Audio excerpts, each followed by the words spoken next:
کے لیے اللہ کریم نے ساری کائنات بنائی۔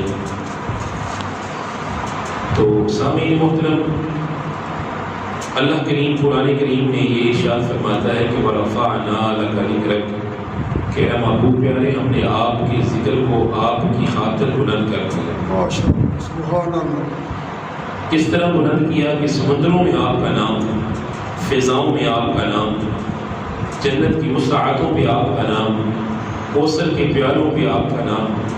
اے محبوب پیارے میرا وعدہ ہے جہاں ہوگا میرا نام وہیں ہوگا آپ کا نام۔ وَرَفَعْنَا لَكَ ذِكْرَكَ، اے محبوب پیارے ہم نے آپ کے ذکر کو آپ کی خاطر بلند کر دیا۔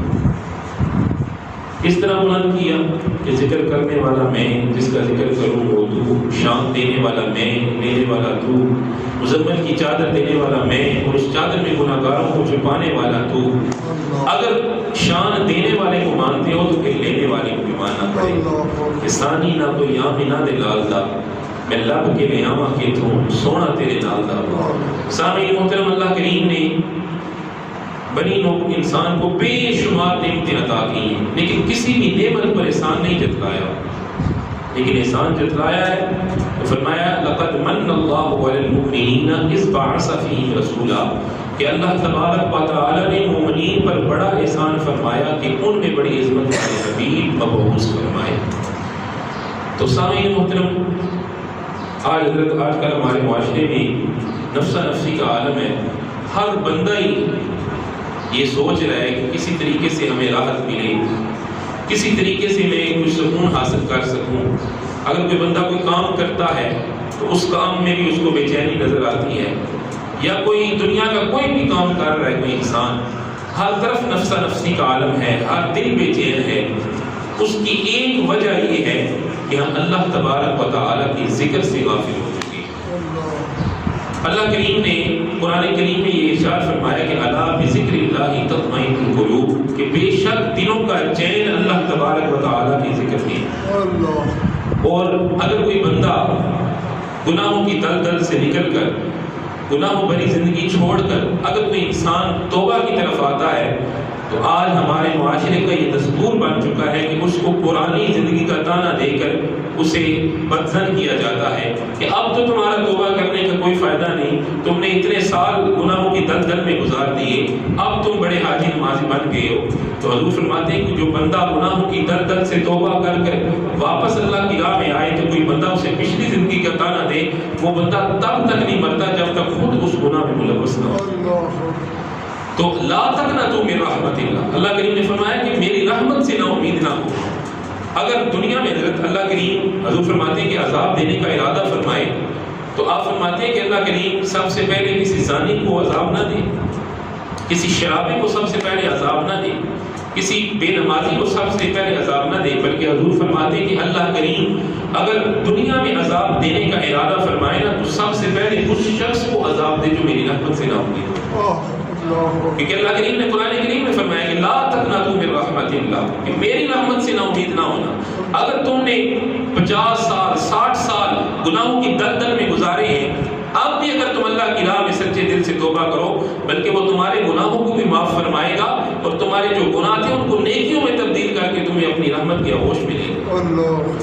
تو ایک اللہ والے تھے، تو ایک بادشاہ تھا، انہوں نے اللہ والے کو پیغام بھیجوایا کہ آپ کیا جنگل میں ہر وقت اللہ اللہ کیے جاتے ہیں، آپ میرے محل میں تشریف لائیے، آپ کی میں شادی بھی کراؤں گا، آپ کو اچھا روزگار بھی دوں گا، اچھا لباس بھی دوں گا، آپ چھوڑیے جنگل کو، آپ میرے محل میں آئیے۔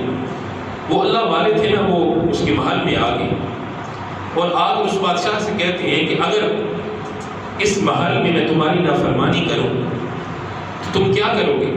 جب بادشاہ نے یہ سنا تو فوراً غصے میں آ گیا۔ اس نے کہا کہ او بابے تم تو وہ بعد میں کرو گے نا، تم نے ایسا سوچا بھی کہ اس نے میان سے تلوار باہر نکال لی۔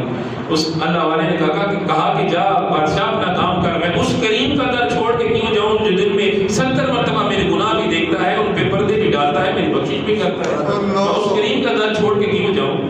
تو میرے دوستو، آج امت کو ناظرین اس چیز کی ضرورت ہے کہ اس کریم کے در پہ آ جائیں۔ وہ کہتا ہے کہ یا ایھا الانسان ما غرک بربک الکریم، کہ اے انسان تجھے تیرے کریم رب کے بارے میں کس نے دھوکے میں ڈالا؟ آج دنیا کے مجرم کو پکارا جائے نا تو یہ اس انداز سے کوئی بھی نہیں پکارتا، لیکن وہ رب اتنا کریم ہے ایسا خطاب استعمال کر رہا ہے، ایسے طریقے سے بلا رہا ہے کہ یا ایھا الانسان ما غرک بربک الکریم، کہ اے او بھٹکے ہوئے انسان، تجھے تیرے کریم رب کے بارے میں کس نے دھوکے میں ڈالا۔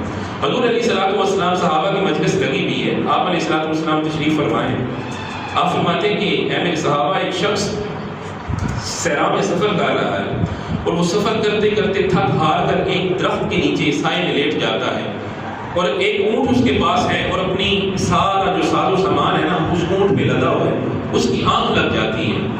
جب وہ آنکھ لگتی ہے، جب وہ سو کر اٹھتا ہے تو کیا دیکھتا ہے کہ اس کے سامنے وہ جس پہ سارا ساز و سامان تھا وہ اونٹ اس کے سامنے نہیں ہے۔ تو صحابہ کرام سے حضور پوچھتے ہیں کہ اس شخص کی کیا کیفیت ہوگی؟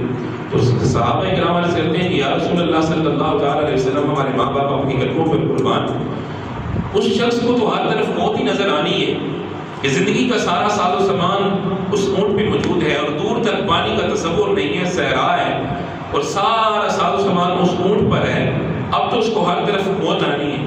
حضور فرماتے ہیں کہ پھر اسی اثناء میں اسی شخص کی آنکھ لگ جاتی ہے، اب جب دوبارہ وہ سو کے اٹھتا ہے نا تو وہ اونٹ اس کے سامنے ہوتا ہے۔ حضور فرماتے ہیں کہ اس کی خوشی کا کیا عالم ہو؟ صحابہ کرام عرض کرتے ہیں کہ یا رسول اللہ صلی اللہ تعالی علیہ وسلم، اس کی خوشی تو انتہا کی ہوگی، گویا کہ اس کو نئی زندگی مل گئی۔ حضور فرماتے ہیں کہ اس سے زیادہ اللہ کریم کو اس شخص کے سے خوشی ہوتی ہے جو گناہوں کو چھوڑ کر اللہ کریم کی طرف آتا ہے۔ تو میرے دوستو، ہمیں اس طرف جانا چاہیے کہ اللہ کریم کی رحمت بڑی وسیع ہے، بڑی وسیع ہے۔ ہم گناہوں کی دلدل کو چھوڑ کر اللہ کریم کے ہاں آ کر سچی توبہ کریں کہ وہ اتنا کریم رب ہے۔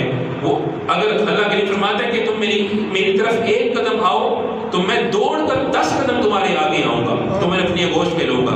اگر تم میری طرف 10 قدم آؤ گے تو میں دوڑ کر تمہیں اپنی آغوش رحمت میں لے لوں گا۔ اللہ کریم ہم سب کو اس کے ساتھ سچی محبت کرنے کی توفیق عطا فرمائے۔ اور صحابہ کرام کے حوالے سے انہوں نے فرمایا